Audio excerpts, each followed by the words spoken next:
And also last, and certainly not least, we now have Bob Gjerdingen from Northwestern University, who's going to wrap it all up for us.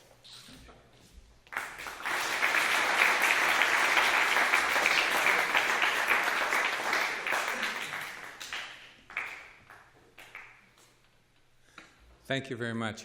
Wrapping it up was the fear that's been staring me in the face now for a couple of months.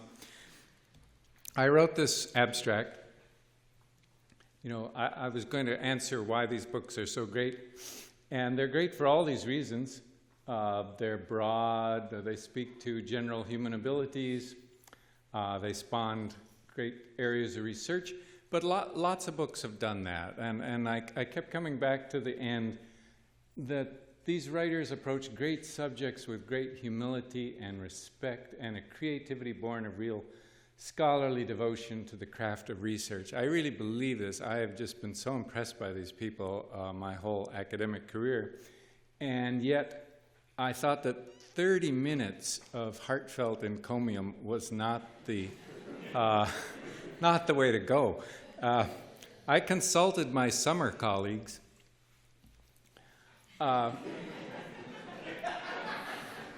And they were non-committal about the right way to go. One suggested just put your head down and do what you do best. And I'm up in the upper Midwest in the summer, and it's not a media-rich environment, but we do have public radio, and a classic up in that part of the world is Prairie Home Companion.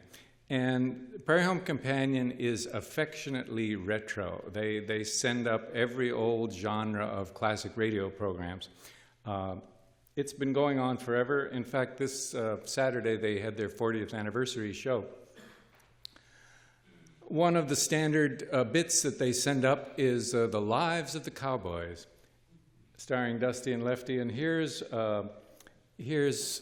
the credits from one of the recent programs.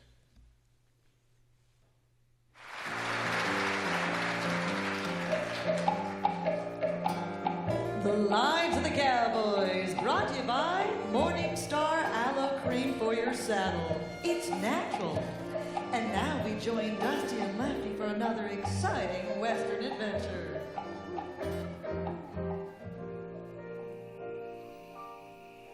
Well, it's kind of quiet out there, Dusty. Well, it gets quiet in Minnesota in January. Yes. Well, this is funny locally. But I'm interested in the music, and so when I hear something like that, I'm interested in how it's a take on the past and the radio past, just like the dialogue is. And for some of you that have lived longer and go back a ways, you may recognize that the music for Lives of the Cowboys is a take on the Gunsmoke theme, both from the radio days and the television days. It ran for a remarkable 20 years on CBS prime time, which is quite something. The radio show was a little grittier. The television show was a bit more family-friendly. Here's the Gunsmoke theme from the closing credits.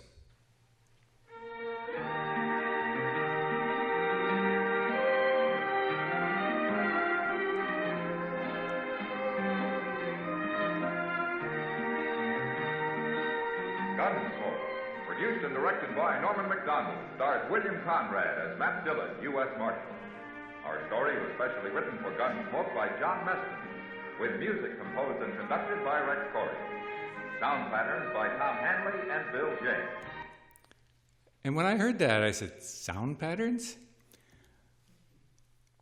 And so I listened to another episode. Sound patterns by Ray Kemper and Tom Hanley. Sound patterns was a credit in the early 50s. It was not sophisticated at that time. This is Marshall Dillon recording. We have spurs, coconuts on the half shell, and the fixings for either a saloon or a rancher's kitchen. And And the thought came to me that sound patterns took a leap forward in 1990. And we're way beyond spurs and coconuts now. And that I should perhaps explore the Gunsmoke theme through the vision of our three honorees, who in some ways are the Marshall Dillons in their own field. They walked into these rough frontier towns. They weren't exactly welcomed with open arms. Narmour, at one point, actually had a woman beat on his chest at a convention. You know, that's not a positive reception. But, and, well, I mean, it's not entirely funny. I've never talked to Carolyn about this, but being a woman, being in music, being in psychology was probably not a bed of roses. And you spoke in your own talk about rejections early on. So anyway, real frontier justice that our heroes meted out. So let's start with what I call Bregman's Lake, and Dan Ellis already referred to this. It's a wonderful illustration that you have a nice sunny lake, and on this lake there's some boats and swimmers and other things. And you dig two little channels from the shore inland, and in the middle of those channels you place little handkerchiefs, and waves and activity out there makes the handkerchiefs wiggle. And if you attach a brain to the monitoring of the handkerchiefs, you can know what's what's happening on Bregman's Lake. It's a wonderful illustration of the audio. The whole audio system, auditory system. Sorry, it's a great talent for conveying a complex image to a general audience. I think Poincaré, among mathematicians, was known for this, that he could transmit difficult information. Now, in terms of sound patterns, probably the sound pattern would be the tune here. And some of you may know that Narmour was a virtuoso trombone player at the Eastman School. So let's imagine Narmour playing the Gunsmoke theme.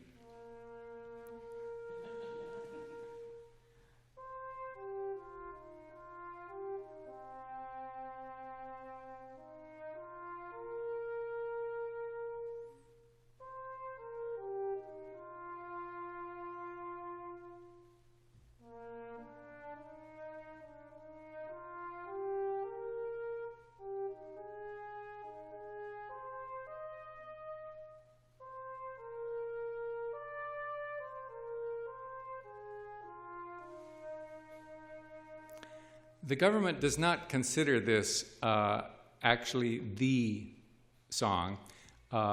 They require a lead sheet to copyright it. So it's song plus chords in the commercial music world is the Gunsmoke theme. This is adding in the inner parts of the sheet music. So in a Bregman-esque way, imagine that, listen alternately to the chords, to the melody. They're transparent to each other, and it's a marvel of our auditory system that we can do that we can just, wander through this texture of chords and music.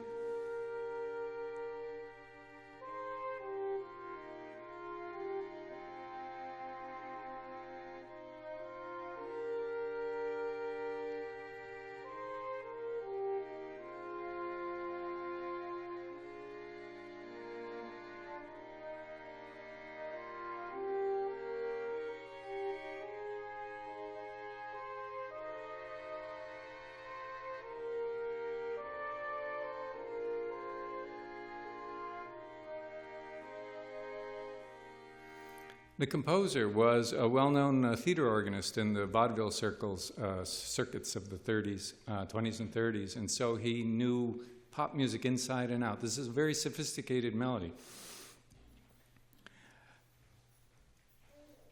Complex ASA is the norm. We agree. There was a melody, harmonic filler. We could go in and out of that with no problem. popular music adds social cues left and right, and people pick those out as if they're completely transparent. A banjo for Americana, a claves for Latin music. They often feel a bass. You can add voiceover, and on the radio, generous helping of noise. And we can hear through it all and navigate through this. Here would be adding a banjo. Okay. Some of you smiled because you recognize the meaning of that stream. And then we'll add a bass just kind of subliminally.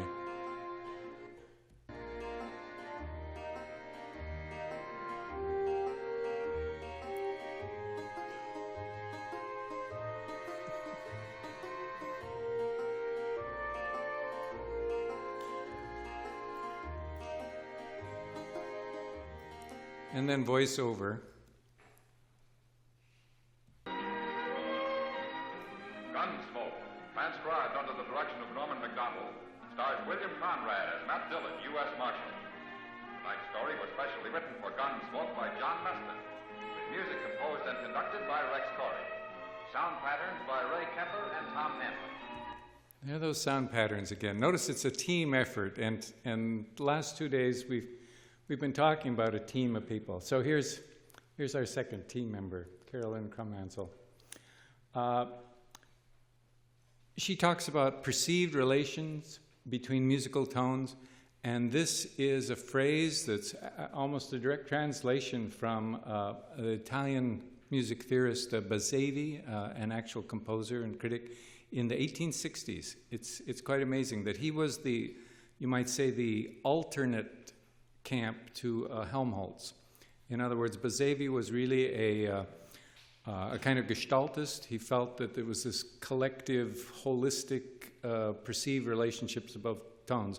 And so I mean, it's really a credit to Carolyn that she intuited almost the very words of really wise musicians from the time when, you know, the great tradition in Europe was still very much going.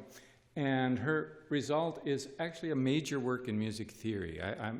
I'm guessing you didn't anticipate it to be that way, but I certainly recommend it to graduate students in music theory. It's a better place to start than almost anything else you could give them. It's an impressive piece of work. I thought, of course, you know, I better do a profile of the Gunsmoke theme. And E-flat wins by a hair. The faux Western sound in radio and television affected a kind of pentatonic feel. And so you get these confusions.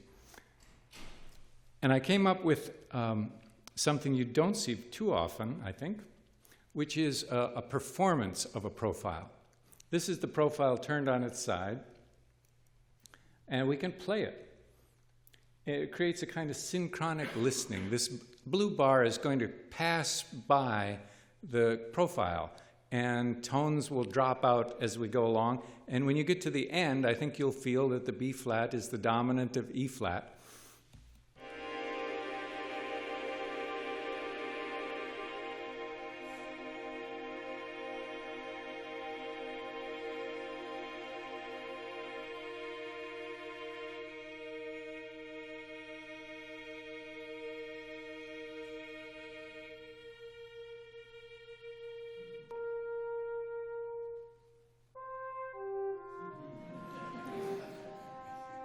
So the synchronic just morphs into the diachronic. It's a very elegant thing that you've done, Carol. Our third member is this young fellow from the Eastman School. As I was saying, virtuoso trombonist. It was his ticket out of Deming, New Mexico, or is it Deming, New Mexico, yes. And quite a fine conductor, and it was partly as a conductor that he was first hired at the University of Pennsylvania. He asked these really crucial questions about melody. I mean, melody is paradoxical, as some of our speakers have said, because To someone who first comes upon it, it seems so simple. It's just, as to quote someone, one damn note after another. But it's not. It's figural, and it's hierarchical, and there are discontiguous relationships. And Narmour was one of the first, well, really the first to wade in a serious way.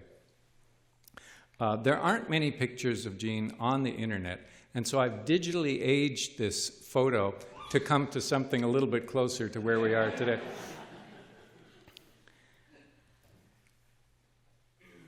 Music theorists always wanted to know how to analyze the special identity and shapes of melodic things, and Narmour has provided more answers than anyone else in this area. An interesting feature of his theory is that it's complex enough. I never found it scary, but that's because I'm just a total nerd for this particular type of material. And the analysis of a melody in Jean's world depends on everything. So when an arrangement changes, the melody changes. Not completely, not essentially, but it does change. So let's listen to some of the morphology of the Gunsmoke theme, because it was out there in the public for a long time. In 1955, Gunsmoke went on the television, and the rather chubby William Conrad, who was on radio, was replaced by the 6'4" Mr. Arness, who was a stand-in for John Wayne. The theme goes Technicolor. You will hear coconuts. You will hear what I call the emoticon horn solo, which are these soaring horn things that are a cue to a general audience to feel deeply the thing that's intended. And at the very end, you'll hear a tag, which is actually out of Oklahoma, which the CinemaScope version of Oklahoma went into theaters in 1955, the same year that this premiered.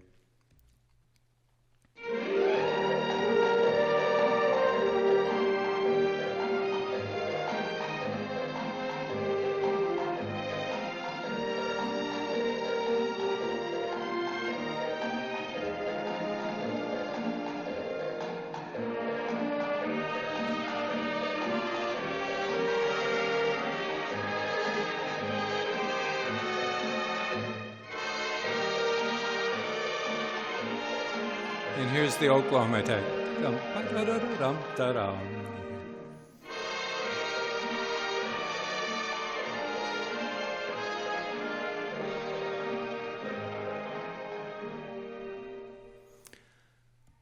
That was the 50s.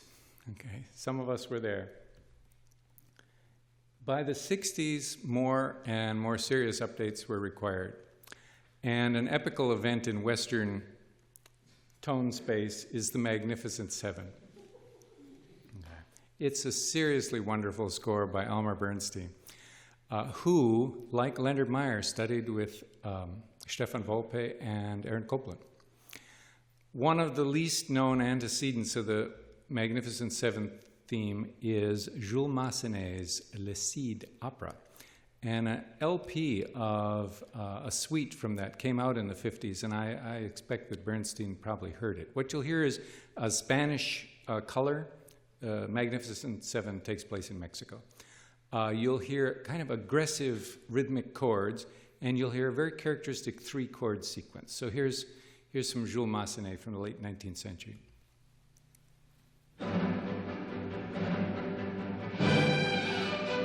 So, 1, 2, 3.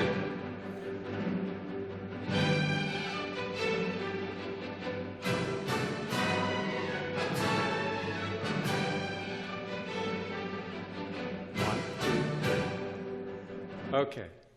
So now this, a movie score is a mashup of things that are in the public mind at that time. And so we're going to have Elmer Bernstein putting together the chords of Massenet's Le Cid, a lot from Copland's El Salón Mexico, then the chords from Massenet again, then Bernstein's take on the Gunsmoke theme. Okay. And it goes on. The third time through the theme, you'll get the emoticon horn riff. And then at the very end, claves, which are these social cues. So this is all here in the Magnificent Seven.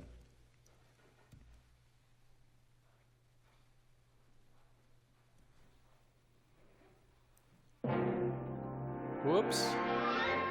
Okay. We went right through the Magnificent Seven somehow. Let me, I don't know. Here, let me bail out and play this for you. I think this is it. Yes. Okay, now Copeland.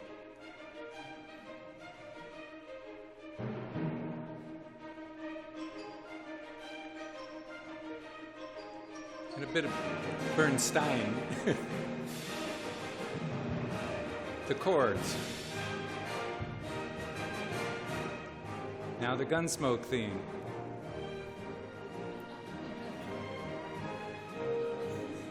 Soaring over the prairies. It's not exactly the theme, but it's inspired by the theme.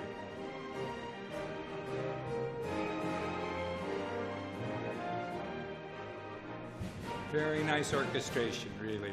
First-rate Hollywood work.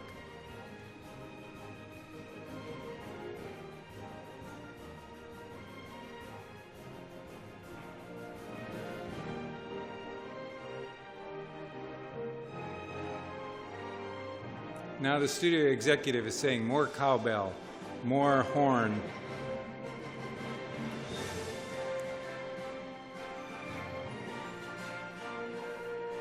There we go.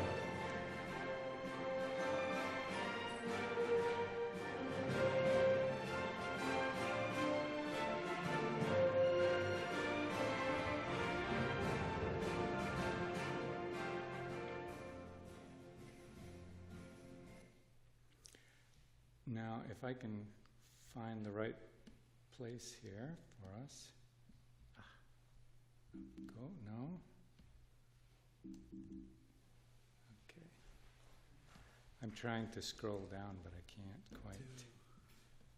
I need to get right down there. Down here? No, in the screen here. Thank you. So we'll be back on track in a minute now, but unfortunately, it's somewhat disappointing now to hear the rebound of the Magnificent Seven onto Gunsmoke itself. So in 1966, CBS had to go sort of rock Magnificent Seven, whatever, to keep the Gunsmoke franchise alive. So here it is.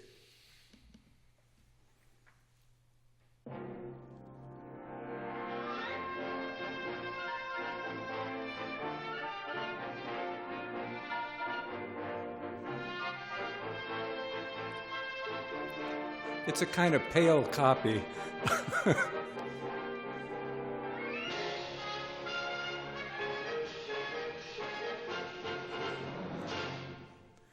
And I think it's at some, what would I call it? It's not entirely faithful to the original melody, to the quality of it. Okay. Let's look at a Narmourian melodic analysis of the Gunsmoke theme. I have two levels here because I can never make up my own mind about how these things are supposed to go. I mean, there's below is one idea and above is another idea. This is, in many respects, a romantic melody, and the original title of this piece was called The Lost Trail or something like that. It's sort of a memory of the past. This is, IR means an opening large interval that instead of changing direction and coming back, goes up. And so that C, the third note there, is something like a échappé, a kind of an escape note that goes a little beyond and then comes back. It's repeated at a next hierarchical level in the kind of rhyming phrase. I talked about romantic aspects. One would be an expansion of things. Da da dee da da dum, stepwise. Da dee da da da dum. Triadic. Similarly, on the next line, we have dee dee da da da da dum, followed by da da da da da dum, so each time expanding, and then a more complex closing phrase. If we look at the Magnificent Seven theme, you'll see that it's quite a bit simpler. It's a lot closer to pop songs of the 60s than this more complex Gunsmoke theme. There's simple dyads, da-dum, da-dum, okay? Inversion of these to create a half cadence. There's the processive third stage, okay, which is very common in these kind of melodies. And then the most complex part is this reversal. Da-da-da-dee-dum. Okay. Narmour has actually written about, published an article about the opening kind of melody. This IR business, where you have a big phrase, a big opening interval, and then it sort of goes beyond. And the example he took is from the presentation of the Rose from Rosenkavalier. And I mean, this is putting the sacred and the profane in close proximity here. But here's his analysis, and I think it's very apt. There's this opening, the type of tune you might expect, like da da dee dee dee dee dee dee, but instead, rather than me sing this, let's try Anneliese Rothenberger from 1962 in the entire Von Karajan color version of the Rosenkavalier is on YouTube now. So if you've never seen one of the great casts of the Rosenkavalier, please try it. Anyway, here's her version.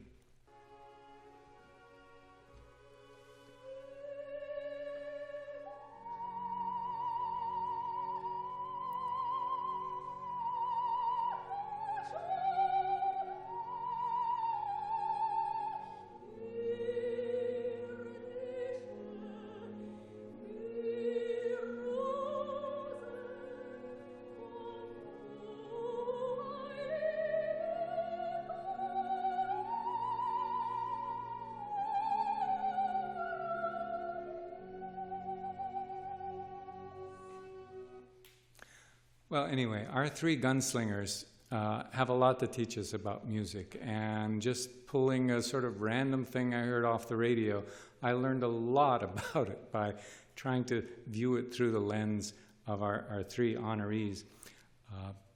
What I'd like to do is have you imagine them now all together in a gala performance, each doing what they do best. So this is actually a bit from Gracie Allen, but I want you to imagine Narmour as the conductor, as you see here. He's put on a little weight in the movie, but he's the conductor and in charge of references to well-known war horses. Albert Bregman is our orchestrator. He's making sure all the streams of this texture are available to us at every moment.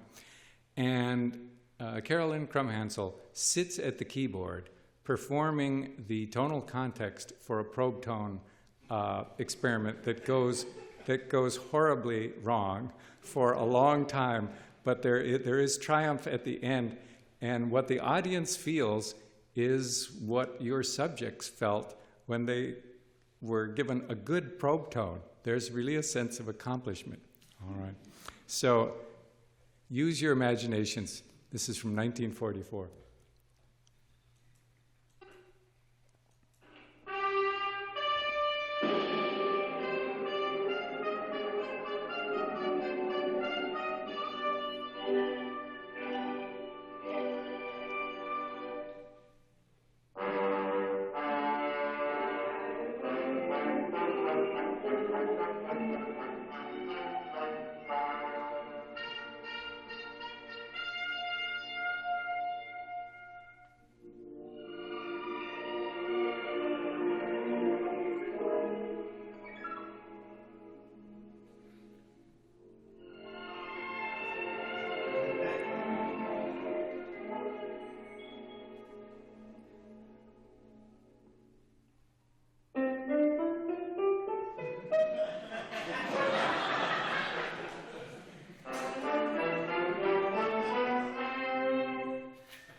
Thank you all.